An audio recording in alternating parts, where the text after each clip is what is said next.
So in 2 weeks, it'll be exactly 20 years since I joined the military. I joined in 2005.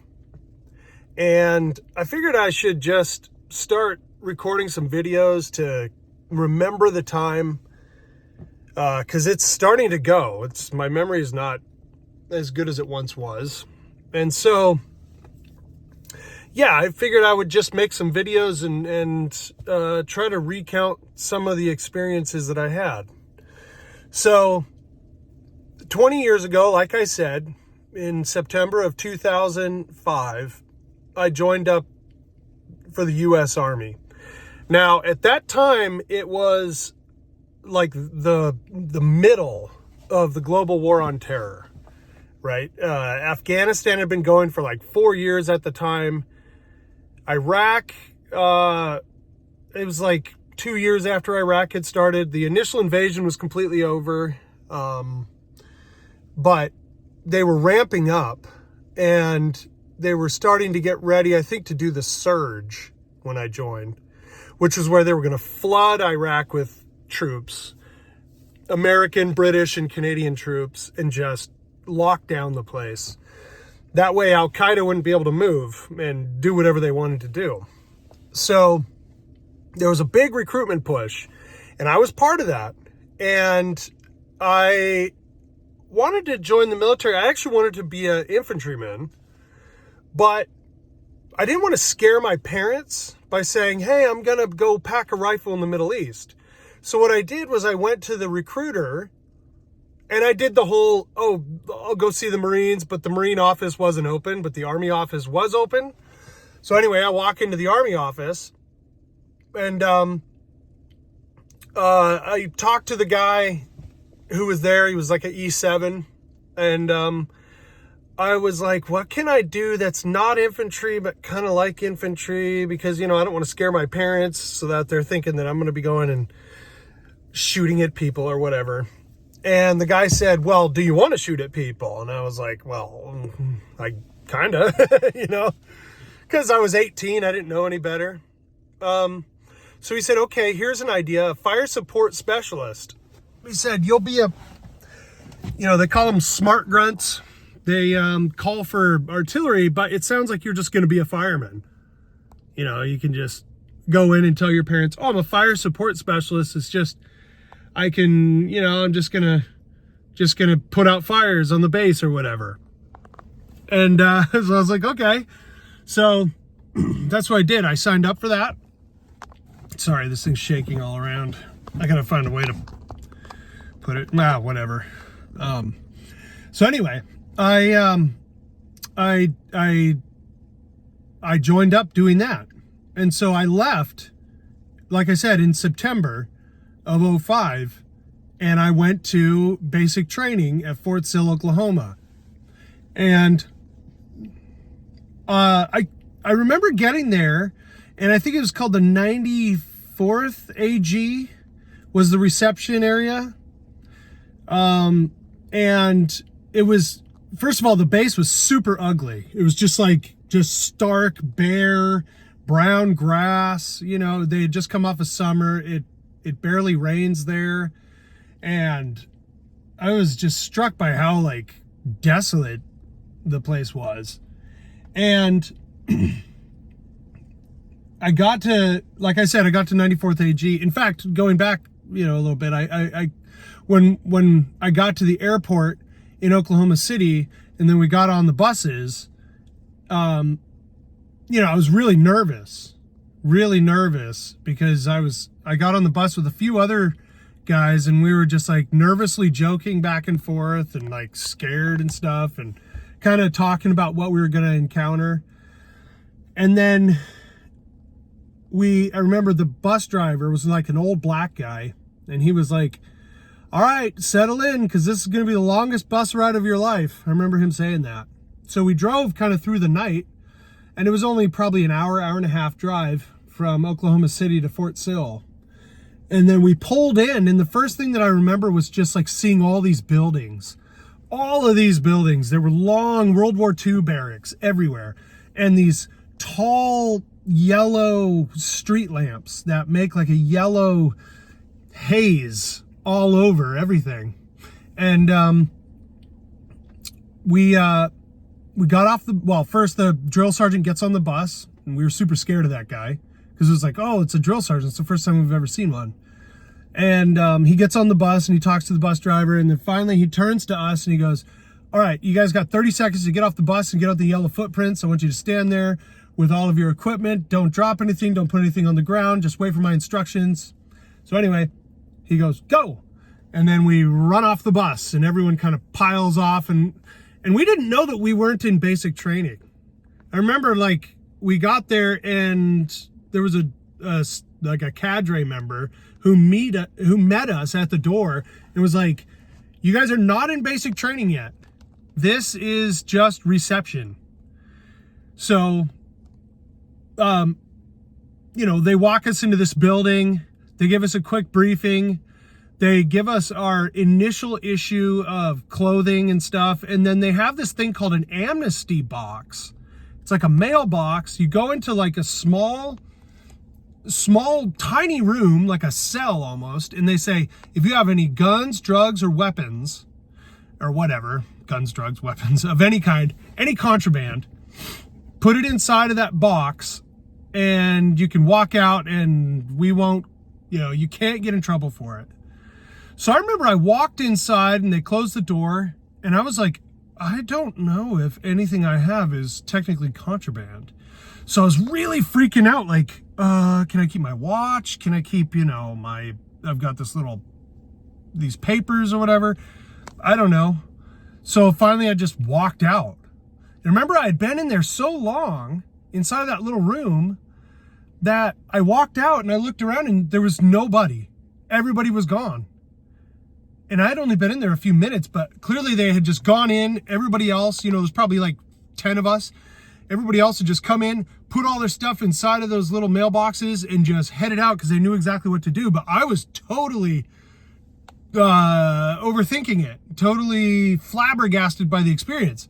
So I didn't know what to do. So it took forever. Finally, I walked out, nobody there. And I'm like, uh-oh. And I'm walking around trying to find out where they were. And finally, I find this like double doors that are open. And there's like the paddock or whatever in the middle of the 94th AG is there, and it's just like an open air area that where everybody meets and like sits on these bleachers. So anyway, I kind of like timidly walked out the door and I was looking around and I see this group of people, ahead of me 100 yards or whatever. And the first time I ever heard a drill sergeant yell was right then. And all I hear is, quick, grab Assen and get over here. And I was just like scared. So I just ran. I ran as hard as I could to that, to the bleachers or whatever, the drill pad, I guess it was. I ran up there and he was like, what were you doing? And I was like, I was like stuttering, right? Because I was scared. And he was like, before you answer me, you need to say drill sergeant. And when you end, you need to say drill sergeant. And he was like kind of calm. He said that kind of calm. But I was like, oh, drill sergeant, I was putting my stuff in the amnesty bin, drill sergeant. And he was like, did you have like a ton of stuff? Like how much contraband did you have? And I was like, none. And it just, all of a sudden, I just looked really guilty and kind of weird. And so I was off to a bad start, and he was just kind of like, what is wrong with you, kid? But I was really, really intimidated by him and by the whole situation. So finally, I got my, finally he's like, just go sit down on the bleachers. So I went and sat down. And I sat down with all the other guys, and then he goes, okay, so here's what's going to happen. You're going to go into the barracks. There's going to be people sleeping, so you need to be quiet. When you get inside of there, if you make a peep, I'm going to be really, really pissed. He's like, what's going to happen is you're going to find an empty bunk. You're going to get in that bunk, and then you're going to wake up at 0345 in the morning, and we're going to go out for PT. And I remember thinking, 3:45? And it was like 10 o'clock at the time. And I was like, oh man, like if I go to sleep right now, I'm going to get 5 hours and, whatever it was, 5 hours and 45 minutes. And I was like, I could see myself not really sleeping. So we go inside and there's all these people sleeping in these rows of bunks. We're in the barracks and we go up to the second floor. Everything smells like Pine Sol. They would religiously clean these barracks with Pine Sol. So it just stunk of Pine Sol. Not altogether a terrible smell, mind you, but just so like assaulting to the nostrils because it was just so strong. Anyway, I found a bunk and I laid down on the bunk, put all my stuff inside of this wall locker and I laid down on the bunk. And I remember just thinking, oh boy, what have I done? And I'm like staring up at the ceiling and I can't sleep. And I remember there was one time where they just flipped on the lights and I like drifted off to sleep finally, probably around midnight. Then all of a sudden the lights come on and they're shuffling in a few new recruits. And they're like, kind of whispering to each other and stuff. And I'm like, oh man, I'm not going to get any sleep, So anyway, I ended up finally falling asleep. And then I woke up to yelling.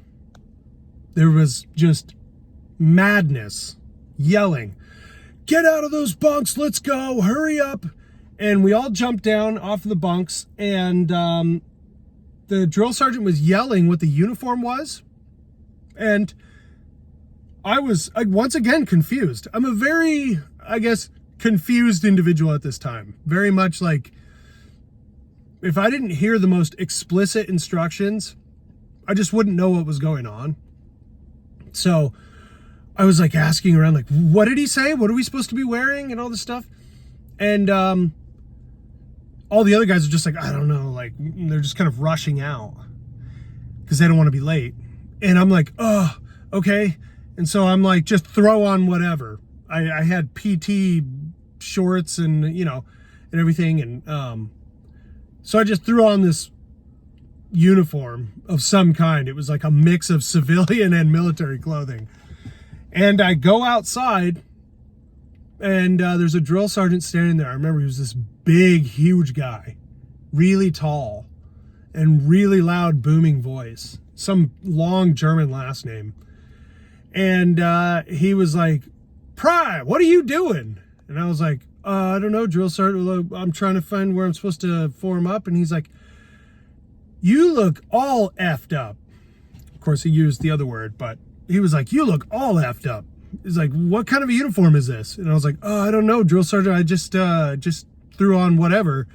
And he was like, go back upstairs and get on the right uniform. He's like, it consists of PT shorts, PT shirt, reflective belt, and tennis shoes. Go get that on and come back down. And you better hurry because they're forming up right now.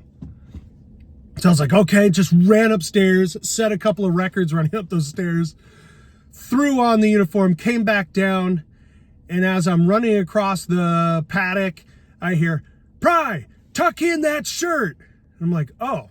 And I looked down and it's like, oh man, my shirt was still tucked in, or untucked. So I tucked it in hurriedly and like fell in line. And that's where my Army sort of like career kind of, I feel like where it started. I guess this video is getting a little bit long, but just to kind of finish up and find a good stopping point. That's where I found myself being kind of inept for the experience of the Army. That I was out of shape, probably too young and naive compared to the other guys, just unfit at that time. And it was going to be a hard learning curve because this was still kind of the old-ish Army. I mean, it was the Army Strong era. It wasn't the Army of One era. It was the Army Strong era.